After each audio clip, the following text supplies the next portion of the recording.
આ ગુંદર પાક કેવી રીતે બનાવવામાં આવે છે તેની સંપૂર્ણ રેસીપી મેં આ વિડીયોમાં પરફેક્ટ માપ સાથે શેર કરી છે. તો ચાલો શરૂ કરીએ ગુંદર પાક બનાવવાની રીત. વેલકમ ટુ ગુજરાતી વાનગી. તો આજની રેસીપી છે શિયાળાનું પૌષ્ટિક વસાણું ગુંદર પાક. તો અહીં મેં બાવળનો 500 ગ્રામ ગુંદર લઈ લીધો છે. આ ગુંદરને આપણે મિક્સર જારમાં ક્રશ કરી લેવાનું છે. તો ચાલો ત્યારે એનો પાવડર બનાવી લઈએ. તો મિત્રો જુઓ, આપણે ગુંદને બરોબર દળી દીધો છે અને હવે આ ગુંદ લગભગ 500 ગ્રામ ગુંદર હતો. તો 500 ગ્રામના લેવલમાં આપણે 300 ગ્રામ ઘી એડ કરીને તેને ઓવરનાઇટ પલાળવાનો છે. જેટલો તમે વધારે પલાળશો તેટલો તમારા દાંતમાં ચોંટશે નહીં. તો ચાલો ત્યારે તેને આપણે ઘીમાં પલાળી દઈએ. તો 300 ગ્રામ ઘી એડ કરીશું અને 12 થી 15 કલાક આ ગુંદને રહેવા દેવાનું છે. આ રીતે આમ બરાબર મિક્સ કરી લેવાનું છે.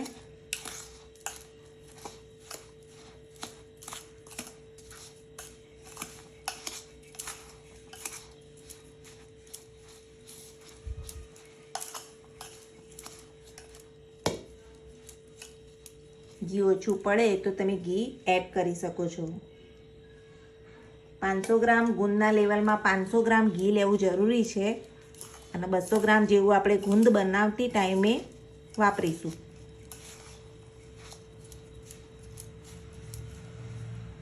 તમે સીધો ગુંદ બનાવો ગુંદર પાક બનાવતી વખતે અને સીધો ગુંદ નાખો છો ને તો એ દાંતમાં ચોંટે છે, ચીકણો બને છે. પણ આવી રીતે 12 કલાક પલાળેલો ગુંદ તમારે બિલકુલ દાંતમાં ચોંટશે નહીં અને એકદમ સોફ્ટ પોચો બનીને તૈયાર થશે. તો જુઓ, સરસ મજાનો ઘીમાં આપણે પલાળી દીધો છે. હવે તેને 12 થી 15 કલાક રહેવા દઈશું. મિત્રો, આપણે ગુંદર પાક 500 ગ્રામ છે એટલે 150 ગ્રામ આપણે કાજુ અને બદામની ઝીણી કતરણ કરી નાખીશું. તો જો આ રીતે ચપ્પાથી કાજુ અને બદામ કટ કરી લેવાના છે. તો મિત્રો, તમે જોઈ શકો છો આપણે 2 દિવસ પહેલાં જે પલાળ્યો હતો ગુંદર તે સરસ મજાનો ખુલી ગયો છે. જેટલો તમે વધારે એને રાખશો 24 કલાકથી લઈ 1 થી 2 દિવસ તો આ રીતે એકદમ ખુલ્લો થઈ જશે અને દાંતમાં બિલકુલ ચોંટશે નહીં. તો ચલો આપણે તેને એક થાળીમાં છૂટો કરી લઈએ. મિત્રો, તમે જોઈ શકો છો 2 દિવસ પહેલાં પલાળેલો ગુંદર એકદમ સોફ્ટ થઈ ગયો છે અને સરસ રીતે ખુલી પણ ગયો છે. તો ચલો તમને બીજા ઇન્ગ્રીડિયન્ટ્સ બતાવી દઉં. તો મિત્રો, આપણે 500 ગ્રામ ગુંદરના લેવલમાં અહીંયા મેં 300 થી 350 ગ્રામ જેટલો ગોળ લીધો છે. ગોળ પણ તમારી ઈચ્છા મુજબ તમે વધારી ઘટાડી શકો છો. તે સિવાય અહીંયા 150 ગ્રામ જેટલી આપણે ટોપરાની છીણ, થોડું આખું ટોપરું, કાજુ બદામની કતરણ, લગભગ 200 ગ્રામ જેટલું ઘી, કારણ કે 300 ગ્રામ આપણે ગુંદમાં નાખ્યું હતું ગુંદ પલાળતી વખતે, એટલે હવે આપણે 200 ગ્રામ ઘી લઈશું. 100 ગ્રામ ગંઠોળા પાવડર, 100 ગ્રામ સૂંઠ પાવડર, અહીંયા જુઓ ધોળી મૂસળી પાવડર અને ઉપરથી આપણે ખસખસ એડ કરીશું. તો ચલો શરૂ કરીએ ગુંદર પાક બનાવવાની રીત. ફ્લેમ મીડિયમ ટુ લો રાખવાની, લોહી મૂકી દેવાનું છે અને તેમાં આપણે એડ કરીશું 200 ગ્રામ ઘી.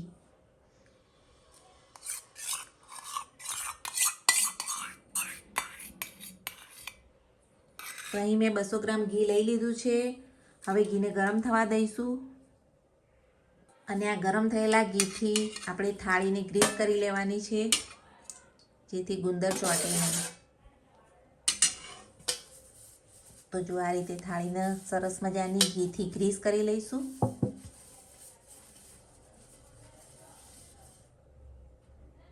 મિત્રો, આપણું ઘી ગરમ થઈ ગયું છે. હવે તેમાં આપણે ગોળ એડ કરીશું.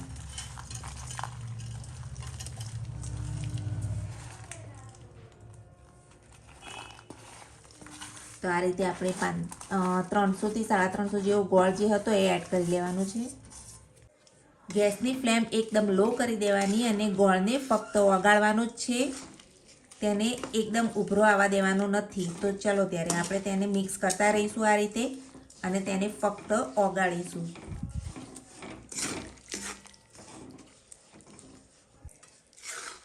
ગોળ પૂરેપૂરો ઓગળી ના જાય ત્યાં સુધી તેને આ રીતે મિક્સ કરતા રહેવાનું છે.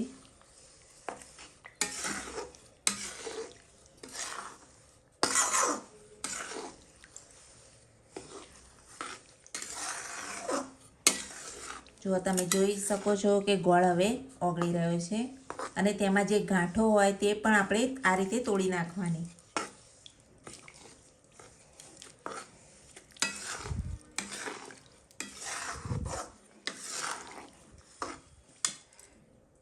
તો મિત્રો તમે જોઈ શકો છો ગોળ પૂરેપૂરો ઓગળી ગયો છે અને આ રીતે ઉભરો આવવાની તૈયારી હોય અને આપણે ગેસની ફ્લેમને બંધ કરી દેવાની છે અને આપણે આ લોયાને નીચે ઉતારી લેવાનું છે આ રીતે.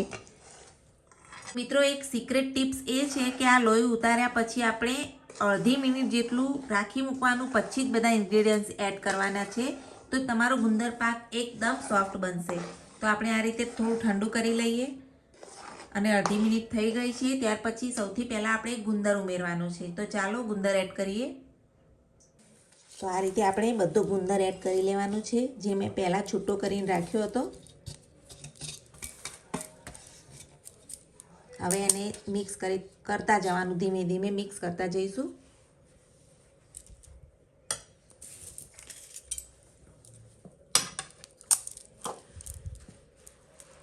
સાથે સાથે કાજુ બદામ, ટોપરાની છીણ, ટોપરાના કટકા,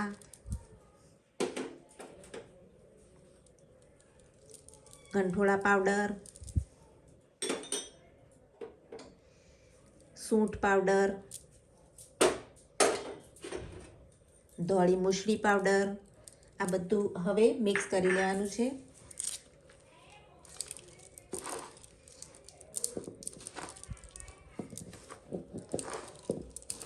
તો ધીમે ધીમે એને મિક્સ કરીશું.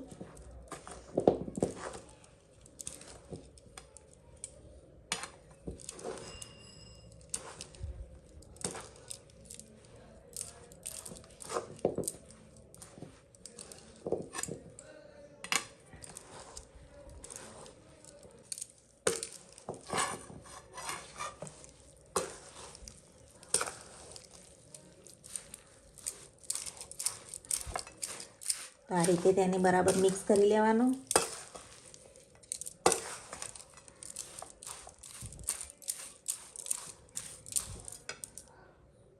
બે થી 5 મિનિટ સુધી આ રીતે મિક્સ કરતા રહેવાનું, એટલે ગુંદર, ગોળ અને બધા મસાલા એકબીજા સાથે મિક્સ થઈ જાય.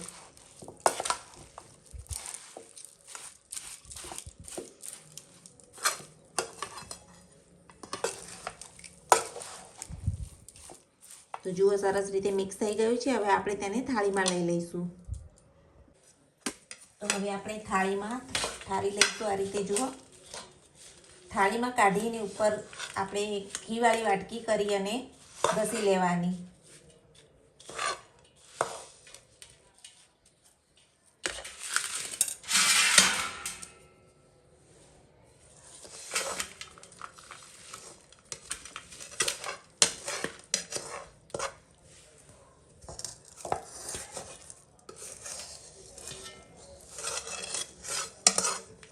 જો લોયામાં આપણો ગુંદર ચોટ્યો પણ નથી અને બહુ જ મસ્ત ગુંદર પાક રેડી થયો છે.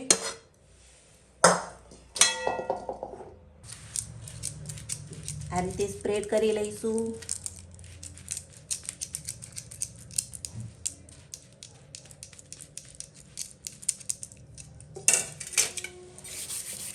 અને ઉપર આ રીતે વાટકી ફેરવી દેવાની છે, જેથી આપણો ગુંદર બરાબર જામી જાય.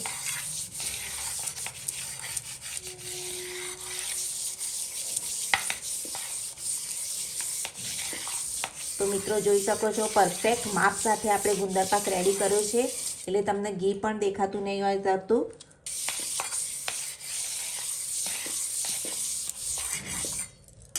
હવે આપણે ઉપરથી ખસખસ એડ કરવાની છે. આ રીતે જુઓ.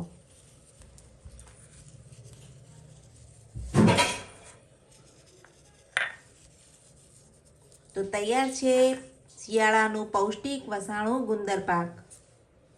આ રીતે આપણે બીજી થાળી પણ સેટ કરી લઈશું.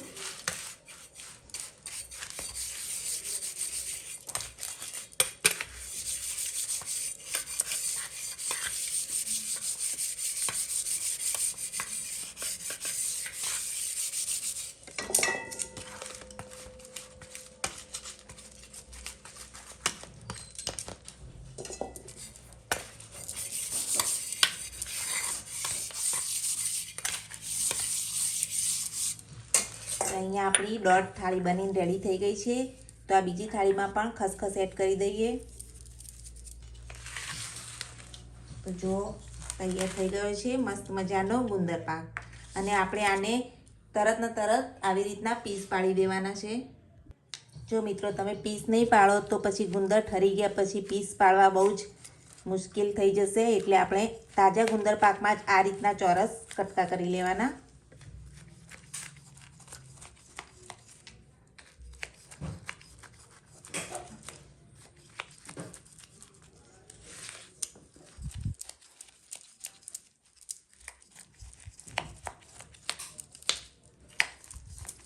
તો જોઈ શકો છો કે બહુ જ સરસ મજાનો ગુંદર પાક રેડી થઈ ગયો છે, ફૂલ ડ્રાય ફ્રૂટ.